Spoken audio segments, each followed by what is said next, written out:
ఒక చిన్న గ్రామంలో రాము అనే బాలుడు ఉండేవాడు. అతనికి చదువుకంటే ఆటలంటే ఎక్కువిష్టం.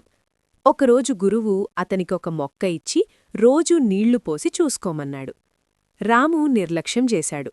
కొద్ది రోజుల్లో మొక్క ఎండిపోయింది. అదే సమయంలో అతని స్నేహితుడి మొక్క పెద్ద చెట్టుగా పెరిగింది. గురువు రాముకి చెప్పాడు, శ్రద్ధ లేకపోతే ఏదీ పెరగదు.